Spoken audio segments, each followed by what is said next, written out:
یہ ساری چیزیں ہم نے چھوڑ دی ہیں.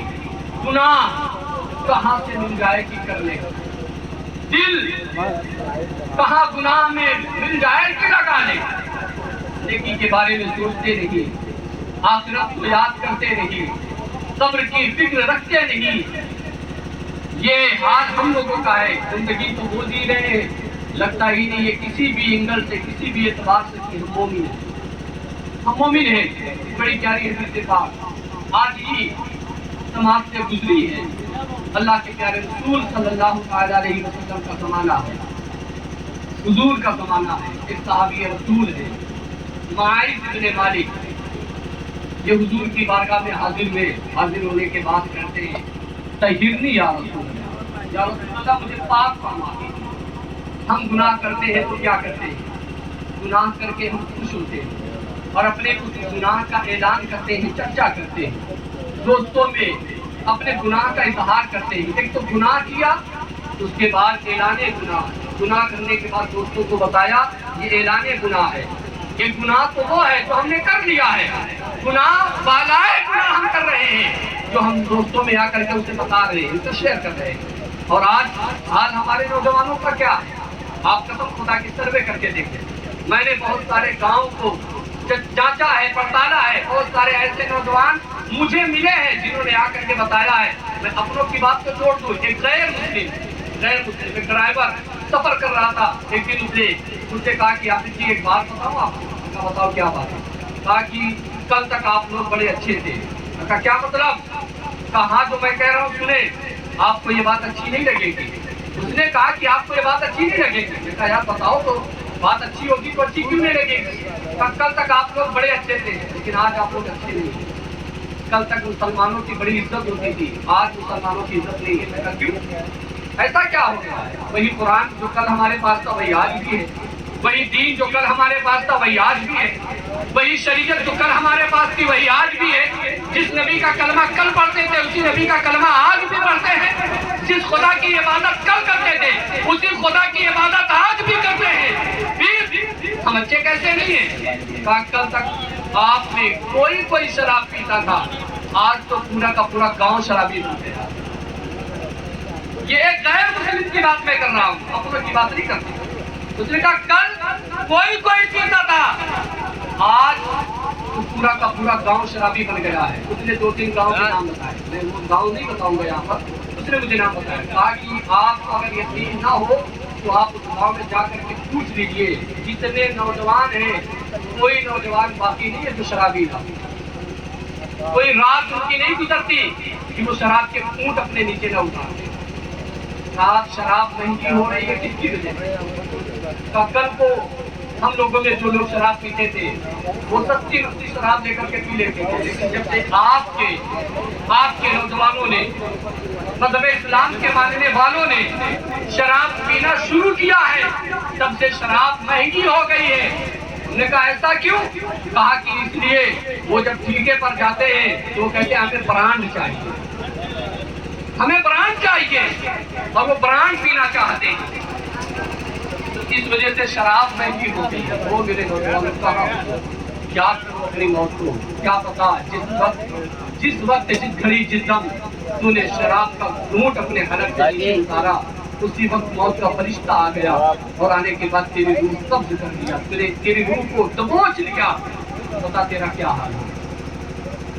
اللہ کے پیارے رسول صلی اللہ علیہ وسلم کا فرمانے عالی شان ہے. حضور نے فرمایا بندہ جس حالت میں مرے گا نا اسی حالت میں قیامت کے دن اٹھایا جائے گا. جس حالت میں موت ہوگی اسی حالت میں اٹھایا جائے گا. او میرے نوجوانوں, کان کھولو, ہوش میں آؤ.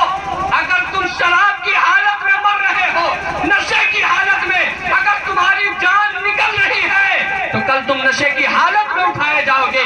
پورا کا پورا زمانہ دیکھے گا, جب سے دنیا بنی ہے جب تک رہے گی تب تک کے لوگ دیکھیں گے کہ یہ شرابی ہے, یہ نشے میں ہے, تو اس وقت رسوا ہو جائے گا. اس لیے میرے قوم کے نوجوانوں, میں آپ سے گزارش کر رہا ہوں, کلو نفس ذائقۃ الموت, اس کو پڑھو, ہر انسان کو مرنا ہے، ہر انسان کو موت کا مزہ چکھنا ہے۔ حضرت معاذ بن مالک ہے، وہ حضور کی بارگاہ میں حاضر ہوتے ہیں اور حاضر ہونے کے بعد عرض کرتے ہیں یا رسول اللہ مجھے پاک فرما دیجئے۔ اللہ کے پیارے رسول ارشاد فرماتے ہیں جاؤ اللہ کی بارگاہ میں دعا کرو، اللہ تمہیں پاک فرما دے گا۔ جاتے ہیں وضو بناتے ہیں، اللہ کی بارگاہ میں رو رو کر کے دعا کرتے ہیں اے اللہ مجھے پاک فرما دے، اے اللہ مجھے پاک فرما دے۔ تھوڑی دیر کے بعد پھر حضور کی بارگاہ میں آتے ہیں، عرض کرتے یا رسول اللہ مجھے پاک فرما دے۔ اللہ کے پیارے رسول پھر ارشاد فرماتے ہیں جاؤ اللہ سے دعا کرو، جاؤ اللہ کی بارگاہ میں توبہ کرو، اس لیے کہ وہ رب ہے گناہوں پہ معاف کرنے والا ہے، وہ رب ہے بخشنے والا ہے، وہ تمہاری خطاؤں کو بخش دے گا، وہ تمہارے گناہوں کو بخش دے گا۔ جاؤ معافی اس سے مانگو۔ جاتے ہی اللہ کی بارگاہ میں پھر رو رو کر کے دعا کرتے ہیں اے اللہ مجھے معاف فرما دے، اے اللہ میرے گناہوں کو معاف فرما دے، اے اللہ میری خطاؤں کو معاف فرما دے۔ تھوڑی دیر آنسو بہانے کے بعد پھر حضور کی بارگاہ میں آتے ہیں اور کہتے ہیں یا رسول اللہ طہرنی، یا رسول اللہ، یا رسول اللہ مجھے پاک فرما دے۔ اللہ کے پیارے رسول پھر وہی جواب دیتے ہیں جاؤ اللہ کی بارگاہ میں توبہ کرو، اللہ بخشنے والا ہے، اللہ معاف کرنے والا ہے۔ جاتے ہیں پھر تھوڑی دیر رونے کے بعد، گڑ گڑانے کے بعد، اللہ سے معافی مانگنے کے بعد حضور کی بارگاہ میں آتے ہیں، پھر کہتے ہیں طہرنی یا رسول اللہ۔ اللہ کے پیارے رسول کہتے ہیں تو کس گناہ سے معافی چاہتا ہے، تو کیسی پاکی چاہتا ہے، کس گناہ سے تو پاک ہونا چاہتا ہے؟ حضرت معاذ بن مالک ہے، سر جھکا لیتے ہیں، آنکھوں میں ندامت کے آنسو آتے ہیں اور عرض کرتے ہیں یا رسول اللہ میں شادی شدہ ہوں، اس کے باوجود مجھ سے زنا ہو گیا ہے، شادی ہونے کے باوجود مجھ سے زنا ہو گیا ہے، میں اپنے اس زنا سے پاکی حاصل کرنا چاہتا ہوں، اس لیے کہ مجھے پتا ہے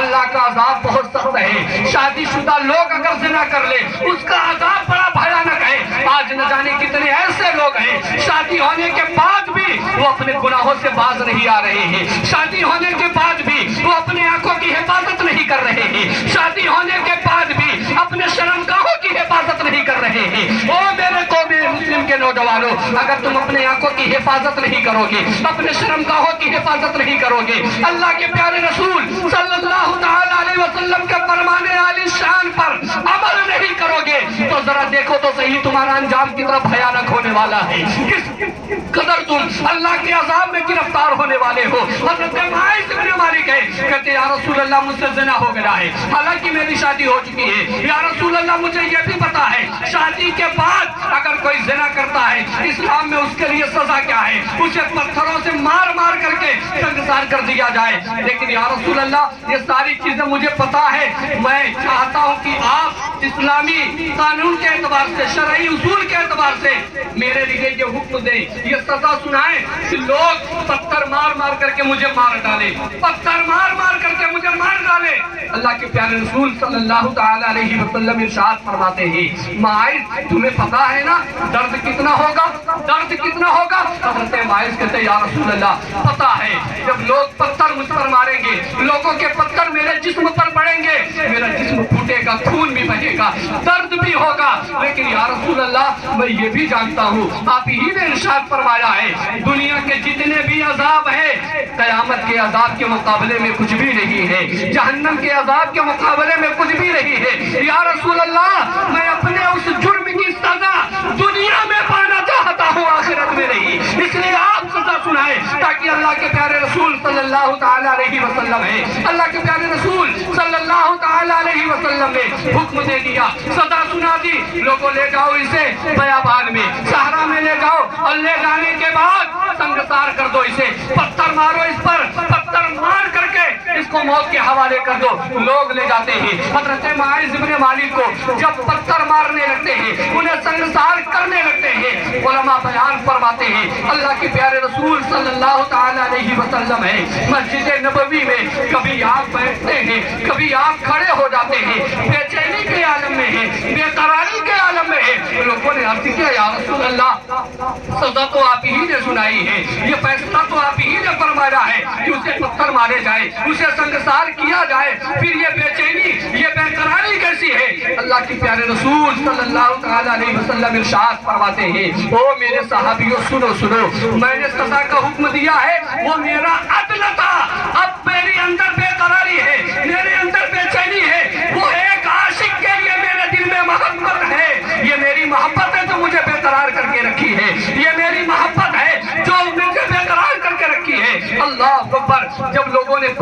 گیا، پتھر مار مار کر کے جب لوگوں نے انہیں موت کے حوالے کر دیا، اب جنازے کی تیاری ہونے لگی، نہلایا گیا ہے۔ اس کے بعد پھر جب جنازہ سامنے لایا گیا ہے، اللہ کے پیارے رسول صلی اللہ تعالیٰ علیہ وسلم خود اس صحابی کے جنازے کے لیے حاضر تشریف لے جا رہے ہیں، آپ جنازہ پڑھانے کے لیے تشریف لے جا رہے ہیں۔ کسی نے کہا ذرا دیکھو تو صحیح، ایک دانی کے جنازے میں حضور تشریف لے جا رہے ہیں۔ اللہ کے پیارے رسول کا چہرہ سرخ ہو جاتا ہے، اللہ کے پیارے رسول سخت ناراض ہوتے ہیں۔ ناراض ہو کر کے آپ نے ارشاد فرمایا ہے، خبردار میرے مائز کے بارے میں کوئی ایک لفظ بھی نہ بولے، اگر اس نے زنا کیا ہے تو کیا میں نے اس پر پتھروں کی بارش نہیں کروائی ہے، میں نے اسے سزا دے دیا ہے۔ اب تم جانتے ہو میرے مائز نے توبہ کیسی کی ہے، اس نے ایسی سچی توبہ کی ہے، ایسی سچی توبہ کی ہے، اگر میرے مائز کی ایک توبہ ساری دنیا کے گنہگاروں میں تقسیم کر دیا جائے تو اللہ تبارک و تعالیٰ سارے گنہگاروں کی مغفرت سب کی بخشش فرما دے۔ میرے مائز نے اتنی سچی توبہ کی، اللہ اکبر۔ ایک وہ صحابی رسول ہے، گناہ کرنے کے بعد اس کی سزا دنیا میں چاہ رہے ہیں، دنیا میں چاہ رہے ہیں۔ یہ بہت بڑا دن ہے، کوئی ایسا کرتا ہے، ہر کوئی ایسا نہیں کرتا ہے، لیکن آئے ذرا دیکھے تو صحیح، اپنے دل پر ہاتھ رکھ کے ہم نے کتنے گناہ کیے ہیں، کتنے گناہ روزانہ ہم کرتے ہیں، کتنے گناہ دن بھر میں ہم کر جاتے ہیں، کبھی احساس تک نہیں ہوتا ہمیں، کبھی احساس تک نہیں ہوتا، نہ تو ندامت کے آنسو آتے ہیں، نہ تو اللہ کی بارگاہ میں ہم التجا کرتے ہیں، مولا ہمیں معاف فرما دے، مولا ہمیں بخش دے۔ اور میری ملت کے نوجوانوں، اللہ نے قرآن مجید میں ایک جگہ ارشاد فرمایا، یا ایھا الانسان ما غرک بربک الکریم، او میرے بندو اتنے گناہوں کے بعد تم میرے در پر کیوں نہیں آتے ہو؟ میں تو کریم ہوں، میں تو رحیم ہوں، میں تو بخشنے والا ہوں۔ جب تو نے گناہ کر لیا ہے تو میری بارگاہ میں آ جا، آنے کے بعد مجھ سے معافی مانگ، میں تیرے سارے گناہوں کو معاف فرما دوں گا۔ وہ اللہ اتنا احسان ہم پر کر رہا ہے، اس نے پیدا کیا، یہ اس کا احسان ہے۔ پیدا کرنے کے بعد اس نے ہماری ماں کے دل میں اتنی محبت ڈالی کہ جب ہم گندگی کر دیتے تھے تو ہماری ماں ہے ہمیں گندگی سے باہر نکالا کرتی تھی، ہمارے بدن سے گندگیاں صاف کیا کرتی تھی۔ اگر مولا تبارک و تعالیٰ ماؤں کے دلوں میں یہ محبت نہ ڈالتا تو ہم گندگی میں لپٹے رہتے، اور اسی گندگی میں لپٹ کر کے ہمارے بدن میں کیڑے پڑ جاتے، اور جب وہ ہمارے بدن میں کیڑے پڑتے تو نہ جانے کتنی بیماریاں ہمیں لگ جاتی، پھر تو ہم جوانی کی یہ نظارے بھی نہ دیکھ پاتے، پھر تو ہم جوان بھی نہ ہو پاتے، بچپن میں ہی ہمارا انتقال ہو جاتا۔ لیکن اللہ نے احسان فرمایا، پہلے تو ہمیں ایک خون سے ہمیں پیدا فرمایا، پھر ماں کے شکم میں رکھا، ماں کے شکم میں رکھ کر کے وہاں پر ہمیں اس نے غذا عطا فرمائی، اس کے بعد پھر ہم دنیا میں تشریف لائے۔ تو جس ماں نے ہمیں جنم دیا ہے وہ ہم سے کتنی محبت کرتی ہے، وہ ہم سے کتنا پیار کرتی ہے۔ ایک ماں جس نے ہمیں جنم دیا ہے وہ اتنی محبت کرتی ہے کہ بدن میں کوئی خروچ آ جائے، بدن میں کوئی خراش آ جائے، تھوڑی سی تکلیف پہنچے تو ماں بے قرار ہو جاتی ہے۔ یار جس نے صرف جنم دیا ہے وہ جب اتنی محبت کرتی ہے تو وہ تو رب ہے، اس نے جنم نہیں دیا ہے، اس نے ہمیں پیدا کیا ہے۔ سوچو تو صحیح وہ رب ہم سے کتنی محبت کرتا ہے۔ واہ واہ واہ، سبحان اللہ سبحان اللہ، جنم دینے والی زندہ باد زندہ باد۔ محبت کر سکتی ہے تو جس نے ہمیں پیدا کیا ہے وہ کتنی محبت ہم سے کرتا ہوگا۔ ایک ماں سے 70 گنا زیادہ مولا تبارک و تعالیٰ اپنے بندوں سے محبت فرماتا ہے، اپنے بندوں سے پیار فرماتا ہے۔ اللہ کہتا ہے میرے بندوں مانگو، میرے بندوں مانگو مجھ سے۔ پھر اللہ تبارک و تعالیٰ قرآن مجید کی ایک آیت شاہد ہے، اللہ نے فرمایا کہ جب میرا بندہ مجھ سے دعا نہیں کرتا نا تو میں بھی اس سے بے پرواہ ہو جاتا۔ قل ما یعبأ بکم ربی لولا دعاؤکم، قل ما یعبأ بکم ربی لولا دعاؤکم۔ جب بندہ مجھ سے دعا نہیں کرتا تو میں بھی اس سے بے پرواہ ہو جاتا ہوں۔ بن مانگے کوئی چیز ملتی نہیں۔ اللہ نے بار بار کہا کہ مانگو مجھ سے، لیکن ہم نہیں مانگتے۔ دولت مانگتے ہیں، شہرت مانگتے ہیں، دوستوں سے ان کا وقت مانگتے ہیں، گناہ کرنے کے لیے ٹائم مانگتے ہیں، جھگڑا لگانے کے لیے ایک دوسرے سے وقت مانگا کرتے ہیں۔ کب کس کو توڑ دیں ہم، کب کس کو توڑ دیں، کس کی خوشیوں میں آگ لگا دیں۔ یہ بھی تو معاملہ بڑی تیزی سے پھیل رہا ہے نا، اس کو اس سے لڑا دینا، اس کو اس سے لڑا دینا، اس کے اندر نفرت پیدا کر دینا، اس کے اندر بغض پیدا کر دینا، عداوت پیدا کر دینا، دشمنی پیدا کر دینا۔ یہ بھی معاملہ بڑے عروج پر ہے۔ موقع ملا نہیں کہ ایک دوسرے کا رشتہ توڑوا دیا جاتا ہے. کبھی بھائی بہن کا رشتہ توڑوا دیا جاتا ہے, کبھی باپ بیٹے کا رشتہ توڑوا دیا جاتا ہے, کبھی چچا بھتیجے کا رشتہ توڑوا دیا جاتا ہے. گھر میں ایسے بہت سارے معاملات چل رہے ہیں کہ رشتے توڑوائے جا رہے ہیں. او میری ملت کے نوجوانوں, انسان ہو یار, انسان ہو. زیادہ دنوں تک زندہ نہیں رہو گے, مر جاؤ گے ایک دن. لیکن اگر ہاں کسی کا دل کو نے توڑا ہے نا, تو ایسے انسان کے درمیان اگر دشمنی آپ نے ڈال دی ہے, یاد رکھو تو قیامت کے دن بخشے نہیں جاؤ گے. ساری کی ساری عبادتیں ایک طرف, اور یہ ایک گناہ ایک طرف, اس ایک گناہ کی بدولت مولا تبارک و تعالیٰ تمہیں جہنم کی آگ میں جلنے کے لیے چھوڑ دے گا.